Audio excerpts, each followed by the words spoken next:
This is a download from BBC Learning English. To find out more, visit our website.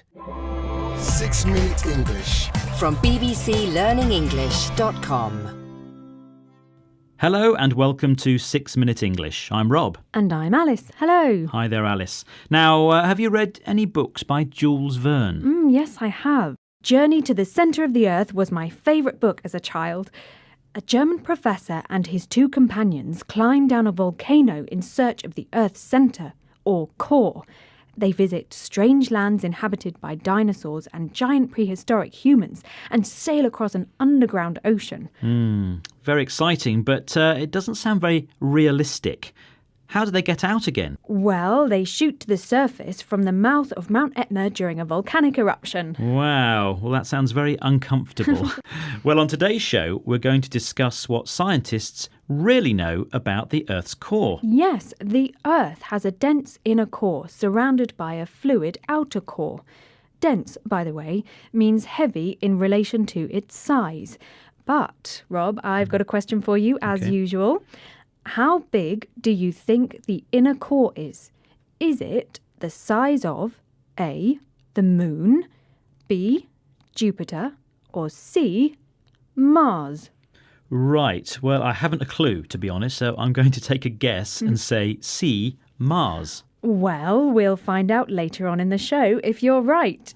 But before we get there, let's find out a bit more about what the Earth is made of. Well, the Earth has layers, a bit like an onion. I like your technical language, Rob. Well, I'm trying to keep things simple for you, Alice. Thanks. It has a thin outer layer, or crust, where we live, and this includes our continents and the ocean floors. Then beneath that, there's another layer called the mantle, and beneath that is the Earth's core, over 6,000 kilometres below the surface. Right, but what's the Earth made of, Rob? It's a good question, and it depends on which layer you're talking about. The crust and mantle are rock and contain a lot of silicate, which is the same stuff that glass is made of. But the outer and inner parts of the core mainly consist of iron. And the core is very hot, am I right? You are indeed. The professor and his companions wouldn't have survived very long down there. The outer core is a swirling mass of molten or liquid metal, and it's as hot as the surface of the sun. Wow, that must be so hot.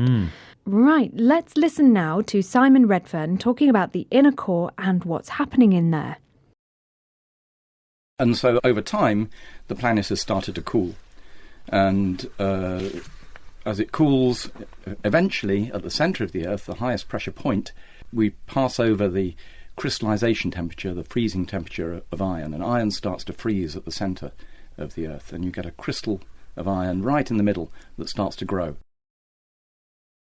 I'm a bit worried that the Earth is freezing in the middle.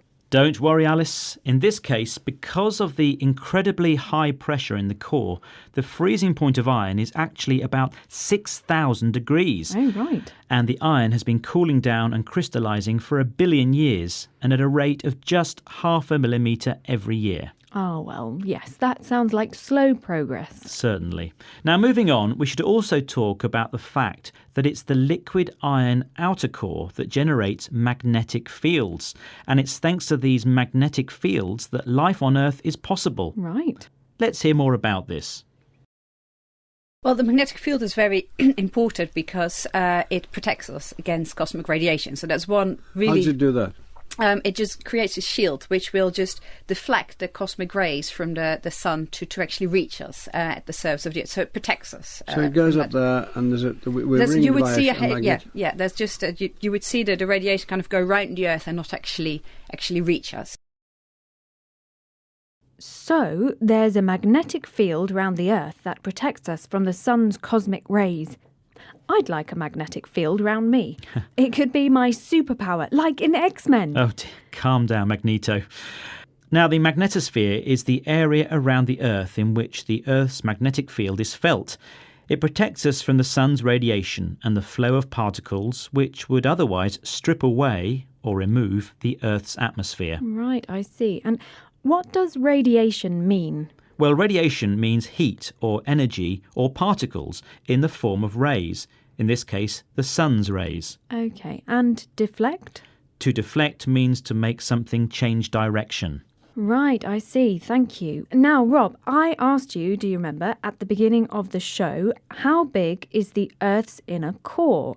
Is it the size of A, the moon, B, Jupiter, or C, Mars? Yes, and I had a wild guess and I said C, Mars. Yes, and I'm afraid that's wrong, Rob. Ah. The answer is A, the moon. Would you like to shape up and tell us which words we learnt on the show today? Of course, good idea. We heard core, dense, crust, mantle, silicate, molten, magnetosphere, strip away,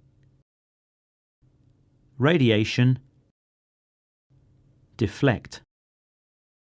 Yes, thank you, Rob. Well, that's the end of today's 6-Minute English. We hope you enjoyed our core vocabulary.